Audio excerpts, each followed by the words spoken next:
Bienvenue dans l'interview culture. Notre invité du jour nous enchante de sa voix qui danse avec les étoiles. Nous avons le plaisir d'accueillir la cantatrice Nathalie Dessay. Bienvenue Nathalie. Bonjour. Au lendemain des victoires de la musique classique, je rappelle que vous en avez à ce jour 6. Eh bien, vous avez une double actualité pour fêter vos 30 ans de carrière. Premièrement, on va commencer par ce triple album qui s'appelle Nathalie Dessay à l'opéra. Qu'est-ce qu'on y trouve ? De tout. Alors, je ne sais plus exactement, mais on trouve pratiquement 23 ans, en tout cas, de carrière effective à l'opéra, puisque j'ai quitté l'opéra il y a maintenant 7 ans et demi. 2013. Voilà. Mais j'ai continué à chanter des concerts, notamment des leaders, des mélodies, mais plus du tout d'opéra. Et on a eu la chance, avec Erato, pendant près de 20 ans, de faire des enregistrements vidéo aussi. Donc on a à la fois des enregistrements studio, des enregistrements live de concerts ou encore d'opéra en concert. Enfin bon, voilà. C'est très riche. Et il y a aussi tout un coffret avec de la vidéo. Alors attention, c'est du lourd, je cite, 33 CD, 19 DVD, livret de 92 pages. Nathalie Dessay dit opéra singer. C'est une vie que je tiens dans les mains. C'est 30 ans de vie. Oui, d'une vie passionnante, trépidante, fatigante aussi, Oui. et que j'ai quitté vraiment sans regret il y a 7 ans pour faire d'autres choses. Voilà, envie de varier ? Oui, pour continuer à chanter, continuer à faire de la musique autrement, faire du théâtre aussi. Ça, c'était quelque chose à laquelle je tenais beaucoup. Mm-hmm.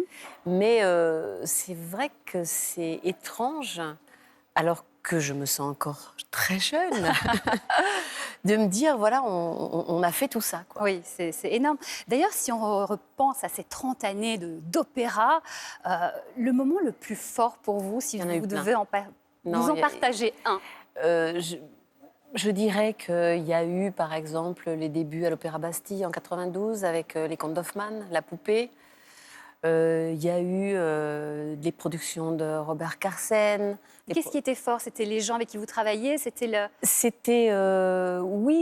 fait de se retrouver, par exemple, pour la première fois devant 2700 personnes chaque soir, par exemple. Et puis quand j'étais au Met, que j'ai chanté La Lucia ou Traviata, celle-là, c'était 3700 personnes chaque soir.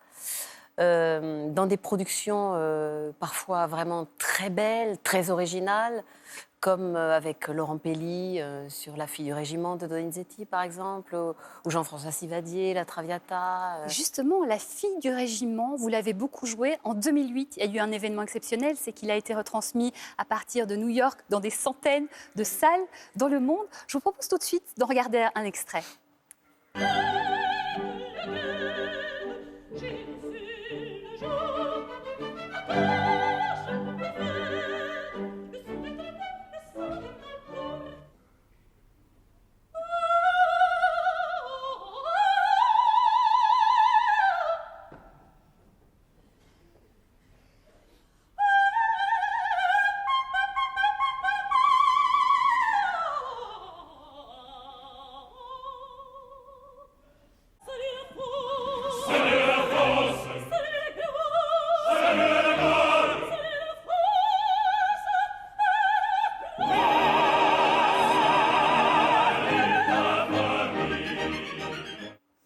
Voilà, c'est époustouflant. La fille du régiment qu'on retrouve évidemment dans ce coffret. Vous l'avez un peu évoqué tout à l'heure, Nathalie. Vous êtes une comédienne aussi qui chante. C'est justement quelque chose qui vous caractérise dans votre carrière. Moi, ce que je voulais faire au début, quand j'avais 18-20 ans, c'était surtout du théâtre. Et puis, la musique et le chant me sont tombés dessus. Il y a une petite anecdote là-dessus, justement. Vous jouiez un petit lutin qui fredonnait un air. Oui, enfin, c'était pas un lutin. Là, en l'occurrence, c'était une espèce de marquise un peu fofolle qui s'amusait à chanter de l'opéra dans un salon du XVIIIe siècle. Et j'avais choisi de chanter l'air de Pamina dans La flûte enchantée. Et c'est là que tout le monde m'a dit « Oh, mais tu devrais faire du chant, tu as une super jolie voix ».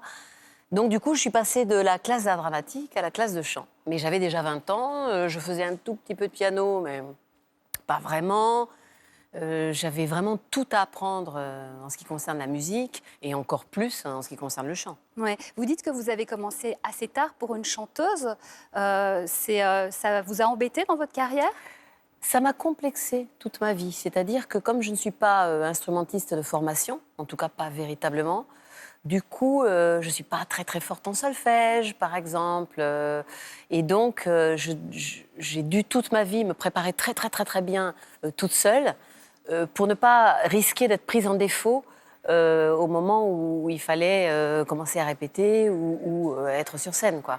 Ouais. Voilà. Et ça m'a beaucoup angoissée, en fait. Mais ça vous a poussé à travailler encore plus, du coup. Sans doute, Oui. mais ça m'a pris aussi beaucoup de temps et d'énergie. Ouais, alors que si j'avais fait de la musique plus jeune, ça aurait été comme une seconde nature. J'aurais pu apprendre plus rapidement aussi et me consacrer davantage peut-être à l'interprétation et à une certaine forme de liberté une fois que j'étais sur scène. Nathalie Dessay, quand vous repensez à la petite fille qui rêvait d'abord d'être danseuse, puis d'être comédienne et qui est devenue une cantatrice internationale, ça vous fait quoi quand même tout ça? Ça me fait drôle. Parce que c'était pas du tout ce que j'avais prévu ni voulu, mais en fait, je laisse toujours la vie décider pour moi. Ça m'a plutôt réussi jusqu'ici.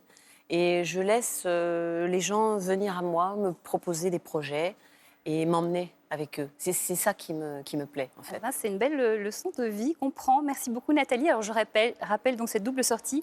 Nathalie Dessay à l'opéra et Nathalie Dessay dit opéra singer, un univers qu'on adore écouter, que vous avez la gentillesse de partager avec nous. Merci beaucoup, Nathalie Dessay. Merci beaucoup de succès à vous. On se retrouve demain pour une nouvelle interview culture.